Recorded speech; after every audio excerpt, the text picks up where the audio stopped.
नमस्कार सभी को। मेरा नाम अमन भास्कर है। मैं इतिहास पढ़ाता हूँ और मेरे YouTube चैनल इतिहास की रोशनी में आपका स्वागत है। हमने 3-4 दिन हो गए कि किसान आंदोलन पर हमारी बात चल रही थी। किसान आंदोलन में हमने बिजोलिया किसान आंदोलन पढ़ लिया, बेगू पढ़ लिया, बूंदी पढ़ लिया और अलवर तक पढ़ लिया था। हमने कल अलवर की बात की थी कि अलवर में निम्बूचना हत्याकांड हुआ था 14 मई को और वहाँ पे तिजारा के दंगे हुए थे 1933 को। और यहाँ पे मेव और निम्बूचना दो अलग अलग थे। जो निम्बूचना था वहाँ पे जो आंदोलन करने वाले थे वो राजपूत किसान थे और मेव में मेव थे। आज हम आगे की बात करते हैं। अलवर के पास में एक और हमारा रियासत थी जो थी भरतपुर, वो भी जाट रियासत थी।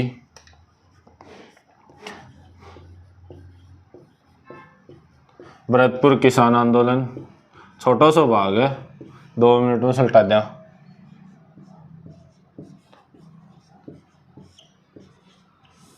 भरतपुर किसान आंदोलन पहले भरतपुर में, जैसे भरतपुर अच्छे आय का स्रोत भी रहा है कृषि के अंदर।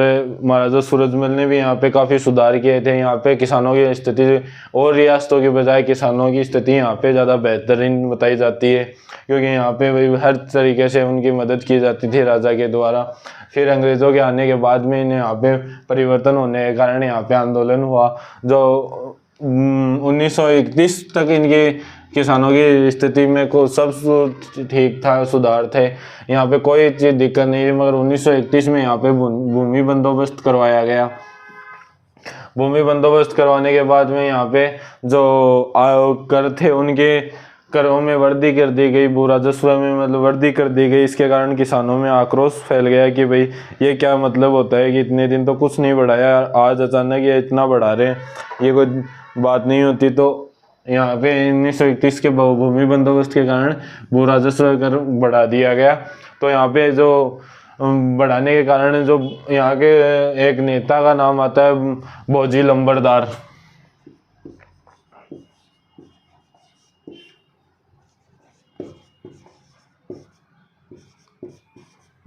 भोजी लंबरदार यहाँ पे किसानों का भाई, इन्होंने बोला किसानों को भाई अपन आंदोलन वगैरह करेंगे क्योंकि हमारे जो राजस्व में वृद्धि कर दी गई है सरकार के द्वारा वो अच्छी बात नहीं है। तो इन्होंने एक किसानों का सम्मेलन आयोजित करवाया गया और इनके नेतृत्व में 23 नवंबर इन्होंने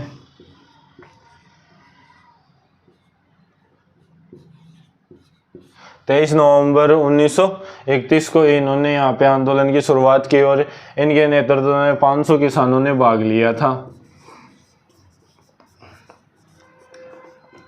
तो 1931 में भोजी लंबरदार के नेतृत्व में 500 किसानों ने आंदोलन की शुरुआत की गई थी। फिर नवंबर में भोजी लंबरदार पे कि भड़काऊ राज्य के खिलाफ भड़काऊ भाषण देने के इन्हें गिरफ्तार कर लिया गया था। तो कोई पूछ ले कि यहाँ पे ज़्यादा कोई काम की चीज़ है नहीं, केवल ये याद रखना है। बाद में इनको नवंबर में गिरफ्तार कर लिया गया था, नवंबर में इन्होंने चालू किया था। तो अगर कोई पूछे कि भोजी लंबरदार का संबंध कहाँ से था, तो वो था भरतपुर रियासत के किसान आंदोलनों से। बस इतना सा थोड़ा सा ध्यान रखना। तो ये इतना ही बात है भरतपुर की, क्योंकि यहाँ पे भाई किसानों की स्थिति काफ़ी सुधार था इसके कारण। अब हम आगे के दूसरे किसान आंदोलन की बात करेंगे, जो है सबसे बड़ा किसान आंदोलन एक और बचा है, वो है शेखावाटी किसान आंदोलन, या फिर हम ऐसे भी बोल सकते हैं जयपुर किसान आंदोलन। चलो जयपुर रियासत की ओर बात कर लेते हैं।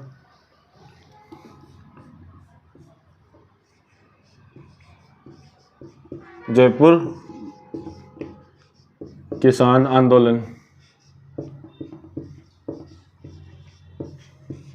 जयपुर रियासत में ज़्यादा जगह पर किसान आंदोलन नहीं सामने आता है। यहाँ पे जो पश्चिमी भाग था जयपुर रियासत का, वहाँ पे ज़्यादा देखने को मिलता है और बाकी इतनी जगहों पे अपन को किसान आंदोलन देखने को नहीं मिलता है। केवल ये पश्चिमी भाग पे देखने में मिलता है। जो पश्चिमी भाग था उसे शेखावाटी क्षेत्र कहते थे, क्योंकि जयपुर में हमारे कछवाहा वंश का शासन था। तो जयपुर में कछवाहा वंश के शासक था, तो शेखावाटी जो क्षेत्र था ना,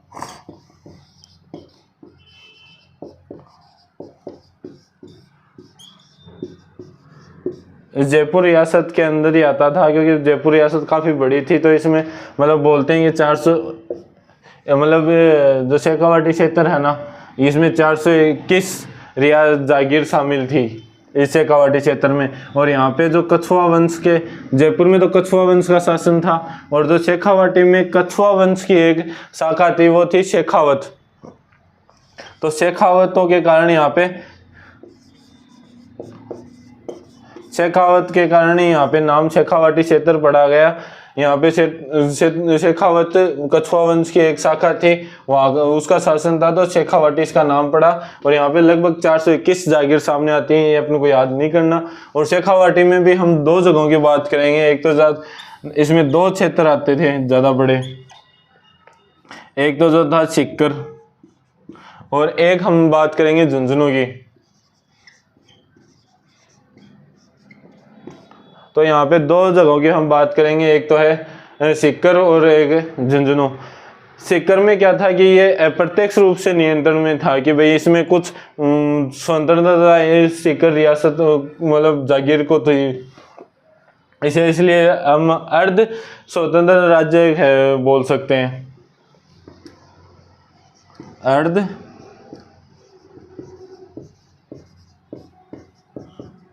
ये अर्ध स्वतंत्र राज्य था, क्योंकि इसका मतलब कुछ इसका ना जयपुर रियासत का कुछ कंट्रोल था, बाकी इसके पास बहुत से ऐसे छूटें भी थी, इसके कारण ये अर्ध स्वायत्त था सीकर। और हमें जो झुंझुनू है उसमें हमें पंचपाणी याद करने पड़ेंगे, क्योंकि झुंझुनू में भी हुआ था। तो इसमें हम पंचपाणी पढ़ेंगे, क्योंकि इसमें जो 5 जागीर थी झुंझुनू के अंडर वो बड़ी थी, तो पंचपाणी।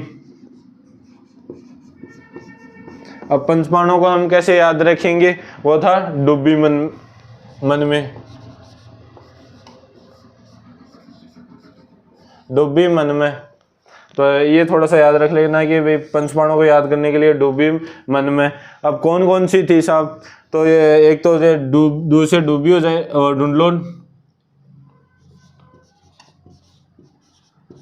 एक तो ढूंढलोद हो जाएगा, फिर है ना बी से बिसाऊ,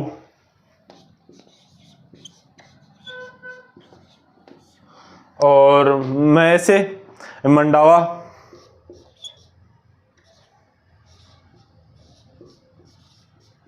न से नवलगढ़, और एक और मैं बच गया, उसका क्या होगा, मलसीसर।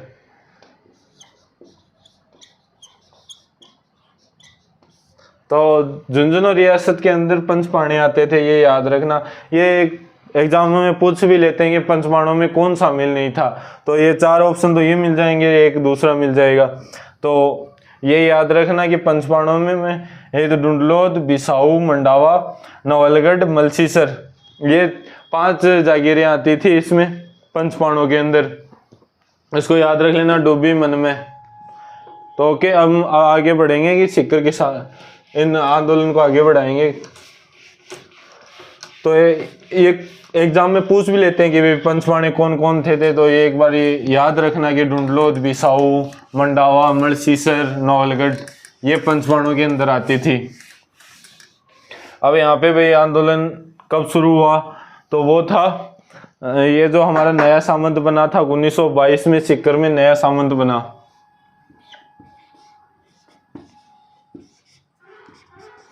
सीकर में नया सामंत बना कल्याण सिंह।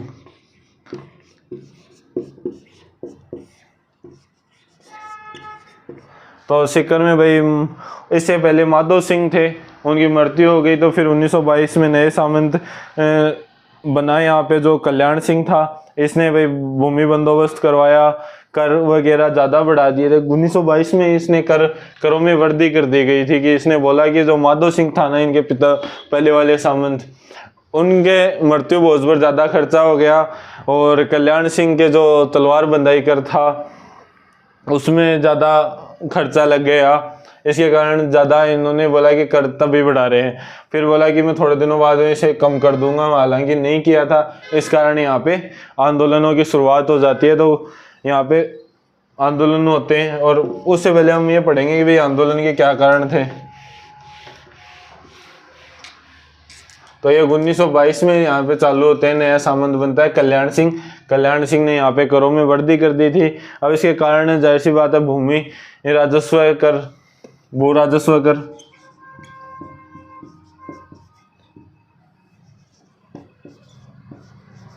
भू राजस्व कर एक ये था इसका कारण। अब भू राजस्व कर में इसने वृद्धि कर दी थी, तो एक तो था वृद्धि कर दी थी भू राजस्व में। एक जो अकाल राहत में मतलब अकाल के दौरान यहाँ राहत नहीं प्रदान करवाई गई थी।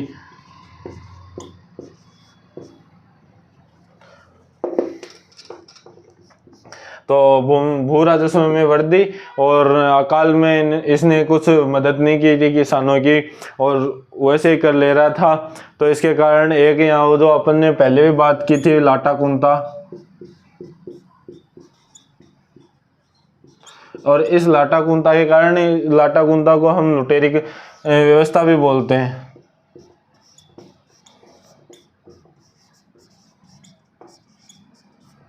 तो ये था भू राजस्व में वृद्धि, और राहत नहीं दी गई थी अकाल के दौरान। लाटा कुंता, इसे लाटा कुंता को लुटेरी व्यवस्था भी कहते हैं।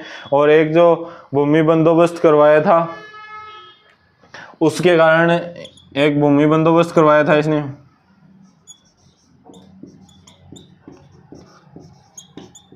जो नाप की इकाई होती थी ना, उसमें भी इसने कमी कर दी थी। पहले 165 फुट चलती थी, जो जरीब बोलते हैं जिसे, नापने की एक इकाई होती है जरीब। तो इसने भूमि बंदोबस्त करवाया था, तो जरीब की 165 से कम करके और जो इकाई थी उसको 82.5 तक कर दिया था कि भाई 82.5 के रूप में लिया जाएगा। तो इसमें भाई भूमि की ज़्यादा नुकसान हुआ किसानों को, एक कारण ये भी था। और एक ये जो ज़कात, इसने ज़कात कर भी लगाया था।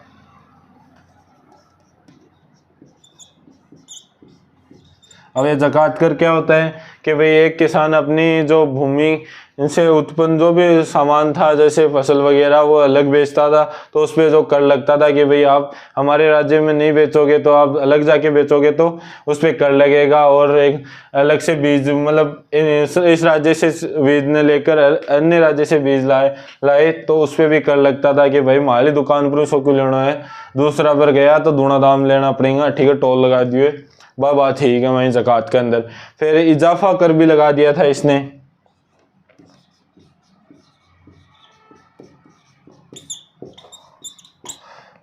कल्याण सिंह ने इजाफा कर भी लगा दिया था, ज़कात कर लगा दिया था। भूमि बंदोबस्त के कारण जो जरीब थी उसके माप की इकाई भी घटा दी गई थी। भू राजस्व में वृद्धि कर दी गई थी। अकाल राहत के कारण, अकाल के दौरान राहत प्रदान नहीं की गई थी। लाटा कुंता, जिसे लुटेरी व्यवस्था भी हम बोलते हैं, हमने पहले भी ये लाटा कुंता का जिक्र कर लिया गया था कि भाई इजारे के रूप में लिया जाता था। किसानों को बोलना था कि हमें तोल के ले लो। और हमारे जैसे वो पिछले कारण भी आ जाएंगे, जैसे बेगारी व्यवस्था भी इसी के अंदर आ जाएगा। तो ये था इसके कारण। तो अब ये आंदोलन चालू होता है। इसका शुरुआत में नेतृत्व करते हैं रामनारायण चौधरी, क्योंकि रामनारायण चौधरी और सब किसान आंदोलनों में अपना नेतृत्व प्रदान कराते हैं। तो ये तो अब थे भी सिक्कर के, तो ये बोले कि भाई माला क्षेत्र में मन बिना पूछे कर दो, ये थोड़ी मैं ही चालू कर दूँ, पहले नाम बदनाम हुआ नहीं मेरा कि भाई, और जगह तो पंचायती ले तो फिर खुद ही सलटेगी नहीं। तो यहाँ पे 1922 में वो किसान आंदोलन की शुरुआत होती है। इसका नेतृत्व करता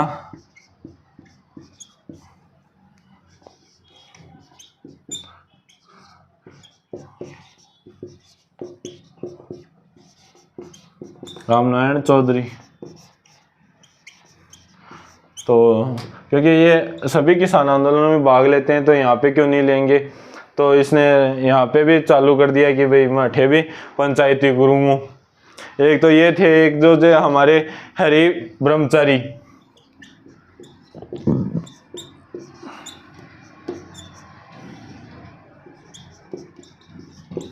ये दो नेताओं ने यहाँ पे किसान आंदोलनों का नेतृत्व करते हैं। ये कौन कौन से थे? रामनारायण चौधरी, हरि ब्रह्मचारी, ये दो नेताओं ने यहाँ पे अपने नेतृत्व प्रदान करवाया और किसानों को बोला कि भाई इतनी वगैरह कर वगैरह किया है, ज़कात कर लगा दिया, इजाफा कर लगा दिया। तो वही किसानों पे भार बढ़ा। तो इन्होंने पहले तो जयपुर में शिकायत करी इसकी कल्याण सिंह की कि भाई विदाऊ करो। जब भाई जयपुर रियासत ने भाई कल्याण सिंह ने बोलियो कि भाई करो थोड़ो, और वो बानो बढ़िया काट लियो कि भाई माधव सिंह का मृत्यु भोज पर खर्चो लागेड़ो है, मेरे तलवार बंधाई पर लागेड़ो है, प्रोग्राम करियो मत तो आलियो शाम टिमटिमाती लाइट लगाई जना बोलियो मत ही लागणो, जलेबी लाडू और बियान का बढ़िया बढ़िया चीज़ बनाई मैं। जब बोले ज़्यादा खर्चो लागो बोले मैं तो कौन करूँ ना। एक बार जयपुर रियासत ने इनके मदेश में इन दोनों में समझौता करवाना चाहा मगर हुआ नहीं। तो फिर आंदोलन आगे बढ़ता है रामनारायण चौधरी और हरिभाई ब्रह्मचारी के नेतृत्व में। और रामनारायण चौधरी बस आंदोलन बढ़ने लगा तो रामनारायण चौधरी के ऊपर जो सीकर ठिकाना था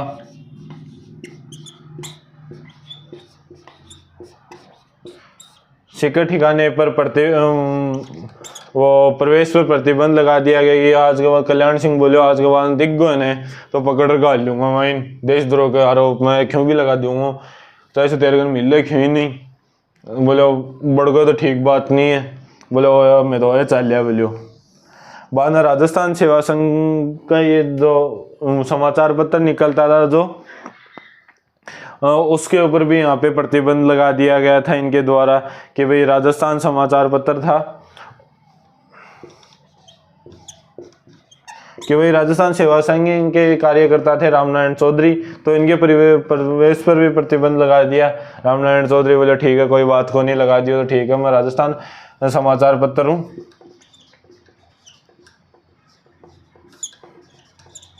बोले को नेतृत्व कर दूंगा, बोले कर तो दे सी थोत देख रहा है कि ये माला ठिकाना। बोले आज के बाद में जहाँ भी वो भी कोई कौन बेच के इधर बोले और न तो कोई बेच के न कोई पढ़ के, बोले इन्हें भी जब्त कर लेंगे। बोले जुर्माना लगा के जो पढ़े को ने बिना भी जेल में गाल देंगे।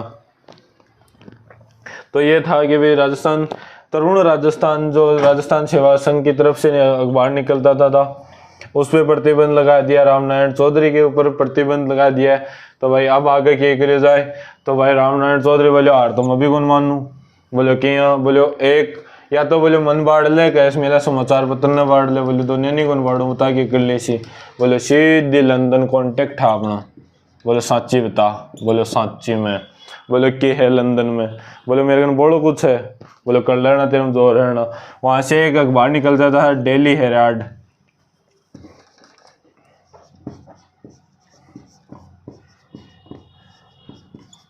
तो लंदन से जो डेली हेराल्ड निकलता था वहाँ पे रामनारायण चौधरी के द्वारा यहाँ से खबरें भेजी जाती थी लिख के, और वहाँ पे यहाँ डेली हेराल्ड में वहाँ छपती थी। तो भाई वहाँ पे जाहिर सी बात है वहाँ के समाचार पत्र में ये छपेगा तो वहाँ के लोगों में ये तो होगा ये भाई कैसे हो रहा है कि जहाँ अंग्रेज शासन करते हैं, अंग्रेज़ों के जो रियासतों से कांटेक्ट है कि मित्रता के और प्रशासन के संभालने के, वहाँ पे ऐसा काम हो रहा है। तो भाई वहाँ पे भी बात उठने लगी। तो वहाँ पे हमारे जैसे लोकसभा और राज्यसभा है वैसे वहाँ पे हाउस ऑफ कॉमन है।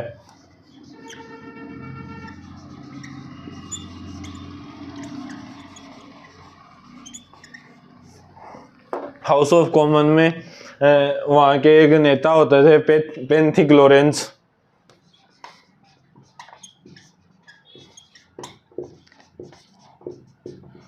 और दिन के पहले अखबार पढ़ हो, बोले अच्छा शिकर में तो बोलो आ चल रही है ना, बोलो आज ले बोलो मैं बात बताऊँ सन। और जाके हाउस ऑफ कॉमन में पेंथिक लॉरेंस बोले अभी शिकर में यह बात हो रही है।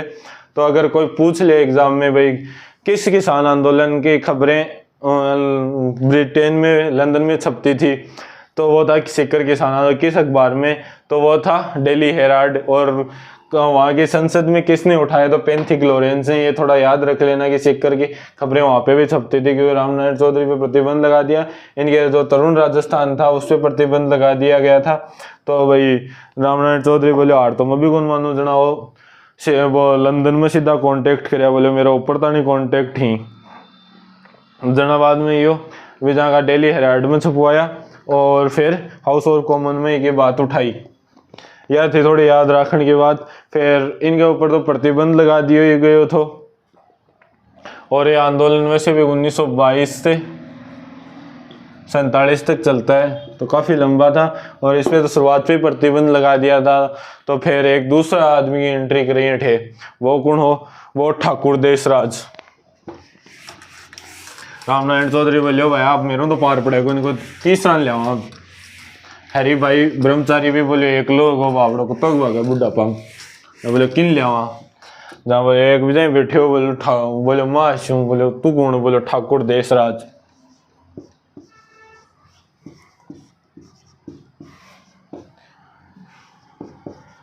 ठाकुर देशराज ने बाद में यहाँ पे नेतृत्व प्रदान किया और ये ठाकुर देशराज ने 1931 में यहाँ पे जो अपनी अखिल भारतीय क्षेत्रीय महासभा थी उसकी एक यहाँ पे शाखा खोली थी, जिसे हम बोलते हैं राजस्थान जाट क्षेत्रीय महासभा।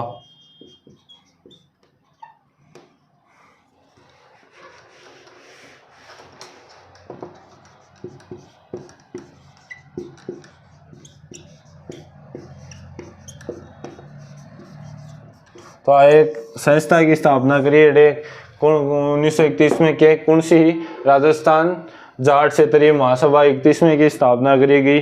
अब ये आपका मन में जो ऐसे सवाल है कि भैया ठाकुर देशराज कौन था, तो ये भरतपुर का निवासी था। देख लो कठों आएगी पंचायती करी कि बोले रामनारायण चौधरी बोले कि मैं भी ना करा कर जाएगी पंचायती करूँ, बोले एन को आदमी लियाऊंगा जो ठेको ही नहीं हुआ, वो ठाकुर देशराज। बोले मैं हूँ को नहीं ठेको, वो आयो वानो भरतपुर बाजो। एक बोले दूसरा ये इसका असली नाम ये ठाकुर देशराज नहीं था, इसका नाम था घासीराम। इसका वास्तविक नाम तो ठाकुर देशराज का था घासीराम। ना बोलो घासी बढ़िया कौन लागे, यहाँ लागे घासी आईडी है ना, बोलो नाम में वजन होना चाहिए, बोलो के रखा, बोलो ठाकुर देशराज। तो ये पहले इसका वास्तविक नाम ये घासीराम था और इसने 2 समाचार पत्र भी निकाले थे, एक तो राजस्थान संदेश था इनका और एक जाट जगत।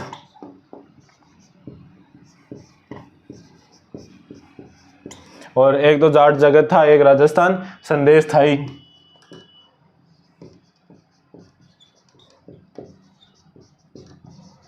तो अगर कोई पूछ ले ठाकुर देशराज के अखबार कौन थे, एक तो था जाट जगत, एक राजस्थान संदेश, वास्तविक नाम घासीराम और कहाँ के निवासी थे, भरतपुर के। और इनकी एक बुक भी नाम आता है जाट इतिहास। जाट इतिहास के नाम से इन्होंने एक बुक भी लिखी थी, तो है घासीराम राजस्थान अपने सिक्कर किसे का वाटी किसान आंदोलन में पधार का सा। फिर 31 माता ने आपको एक सभा को वो करियो, गठन करियो राजस्थान जाट क्षेत्रीय महासभा, चलो तो कर दियो। फिर 31 में तो आप बनाई और 32 में आपने झुंझुनू जो अपने बात की है अभी अखिल भारतीय जाट महासभा भी तो एक शाखा यहाँ खोली गई थी, तो वो तो नेशनल थी, ये यहाँ पे प्रांतों में खोली गई थी कि राजस्थान जाट क्षेत्रीय महासभा। अगर कोई प्रांतों में उसकी शाखा थी वो ये थी। तो 1931 में तो ये खुली थी, तो 1932 में झुंझुनू के अंदर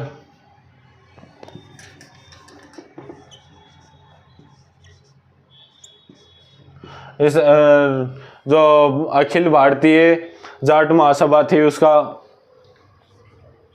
अधिवेशन हो रहा था।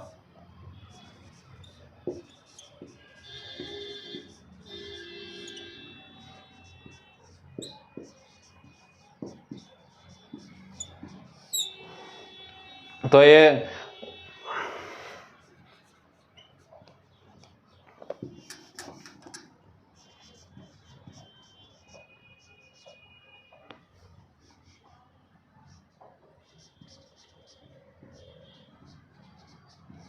तो 1932 में झुंझुनू के अंदर अखिल भारतीय जाट महासभा का अधिवेशन हो रहा था। तो उन्होंने अखिल भारतीय जाट महासभा ने बोला कि भाई हम शेखावाटी किसान आंदोलन को हमारा समर्थन देते हैं और प्रोत्साहन देते हैं, इसे आगे बढ़ाएं। तो वह इको योजना है अपला सगड़ा बोलिया कि अपला को भी करावा, बोले के बोले अधिवेशन जहाँ बोलो करा दें, बोले वो भी 32 में हो, बोले अगले साल ही। ये याद रखना 31 में तो उसकी स्थापना हुई थी और 32 में अखिल भारतीय जाट महासभा का अधिवेशन झुंझुनू में हुआ। और तो 1933 में अपला भी माचा, बोले मैं भी कर बोले कि राजस्थान जाट महासभा का अधिवेशन।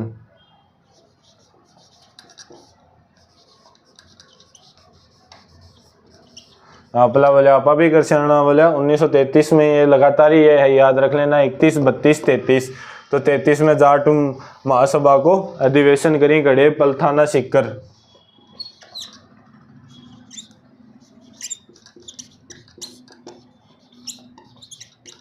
और पलथाना में का अधिवेशन बुलाया गया, बोले जो बात कर से। तो यहाँ पे काफ़ी अधिवेशन में काफ़ी किसानों ने भाग लिया। तो फिर सब ने बोला कि भैया अब आगे कैसे करना है, क्या करना है, इस आंदोलन को आगे बढ़ाएं। बोले बढ़ा दे श्याम, बोले क्या बढ़ा शो। बोले एक आप जाट महायज्ञ को आयोजन करांगा, बिगमा ज़्यादा से ज़्यादा किसान अपना जुड़ेंगे, जहाँ भी के तहत वो हो जाओ भी आंदोलन बड़ो रूप ले लेगो।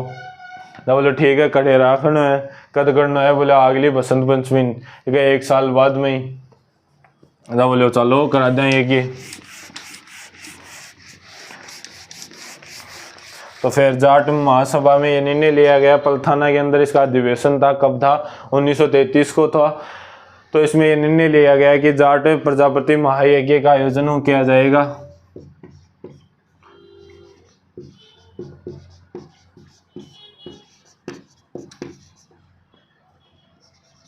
तो भाई करा दियो आयोजन। बोले कड़े रखा, बोले शिक्कर कमाई नहीं।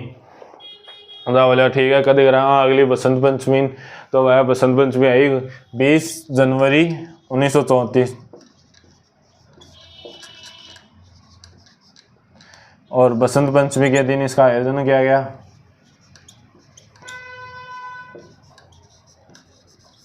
तो ये याद रख लेना कि भाई 31 में तो जाट महासभा क्षेत्रीय महासभा का गठन किया गया था। 32 के अंदर झुंझुनू के अंदर जो अखिल भारतीय जाट महासभा का अधिवेशन रखा गया, जिसमें शेखावाटी को प्रोत्साहन दिया गया किसानों को। और 33 में अपने जो पलथाना के अंदर राजस्थान जाट महासभा का अधिवेशन बुलाया गया था। और 34 में इसका जाट महाप्रजापति यज्ञ का आयोजन किया गया। तो ये लगातार ये थोड़ा ध्यान में रख लेना इनसे। तो बसंत पंचमी को इनका किया गया। बोले अब कोई पंडित भी चाहे, बोले राख ले चलो पंडित। बोले किन बुलावा? तो जिसे हम पंडित बोलते हैं उसे बोलते हैं पुरोहित। यज्ञ में बैठने वाला खेमराज शर्मा को बनाया गया। बोले खेमराज भाई ने बुला लियो।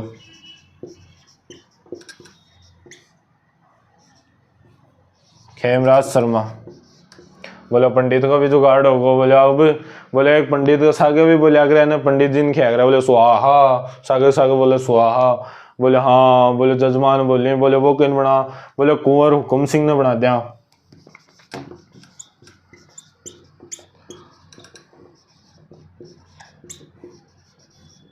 तो भाई पुरोहित कौन था? खेमराज शर्मा। और जो जजमान बोलते हैं, जैसे हम यहाँ बोलते हैं यज्ञमान। यज्ञमान कौन था? कुंवर हुकुम सिंह। आयोजन करता वो था ठाकुर देशराज।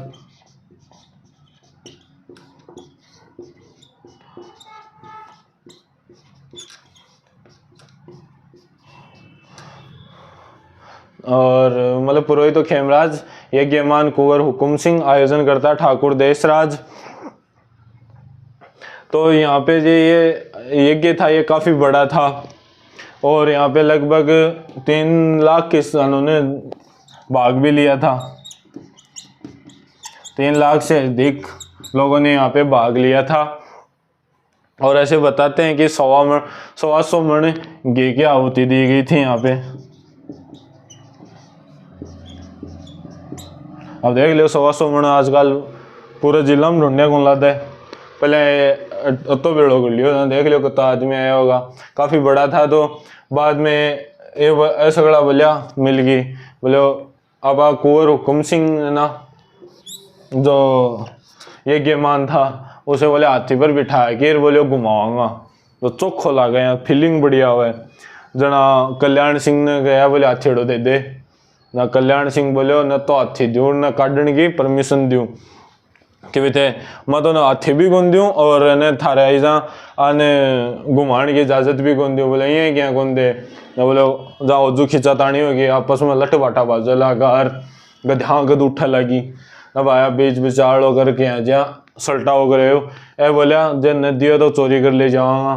फिर जयपुर रियासत ने को बेरो पड़े जना भाया पे बोलिया दे दे रे कल्याण सिंह जोरा मर्दे क्यों पंगोले है बोलो जाट जाट ही ऊपर किसान ही बोलो कोई जेड़ी गुजाड़ी गोप दे लो जा बोलो ठीक है बोलो हाथी दे दियो और वान वान घुमायो कुंवर हुकुम सिंह ने हाथी पर बैठ के बोलो देखो काड्डे में। तो ये याद रखना जाट प्रजामति माह ये 20 जनवरी 1934 बसंत पंचमी के दिन रखा गया। पुरोहित खेमराज शर्मा, यज्ञमान कुंवर हुकुम सिंह, आयोजन करता ठाकुर देशराज।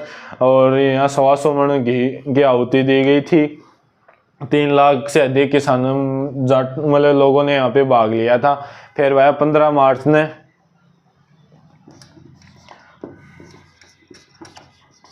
15 मार्च 1935 अब देख लो तारीख से लगातार ही याद करने के लिए ज़्यादा मेहनत कौन करनी पड़े, दिमाग पर लोड कौन देना पड़े। तो ये जहाँ एक आपने नाम आया छोटू चौधरी सिंह,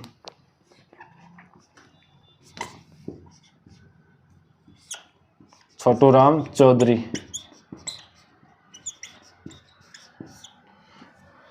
तो अपने छोटू राम चौधरी सिंह था, नाम ही छोटो हो कि भाई नाम ही छोटो लागू छोटू राम चौधरी सिंह, मगर आदमी बहुत भारी हो बोकिया हो कि वो पंजाब को किसानों को सौ बड़ो नेता हो।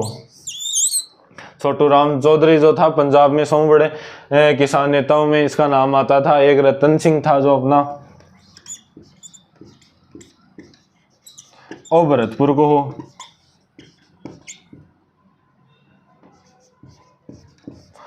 तो छोटू राम चौधरी पंजाब को किसानों को बड़ो नेता, रतन सिंह भरतपुर में किसानों का नेतृत्व करता था। ये 15 मार्च 1935 को यह समझौता करवाई कल्याण सिंह और किसानों के बीच में। तो कुछ रियायतें दी गई। एक बार आंदोलन समाप्त करो गयो कि भाई एक बार आंदोलन आप तो ही करेंगे। तो एक बार आंदोलन समाप्त के कगार पर आ जाए, मतलब समाप्त कर ही दियो कगार पर क्या जाए, क्योंकि भाई इन्होंने समझौता करवाया था कि भाई ये करेंगे। हालांकि बाद में जब 1931 में वो जयपुर प्रजामंडल की स्थापना हुई थी, बाद 1938 में इसका पुनर्गठन किया गया था जब जयपुर प्रजामंडल का, तब इसमें ये बात की गई थी कि हम आपके साथ हैं। तो ये इसने प्रजामंडल के सहयोग से दोबारा इसको चालू करवाया था और ये हम कल और पढ़ेंगे। आज के लिए इतना काफ़ी है। ओके, धन्यवाद।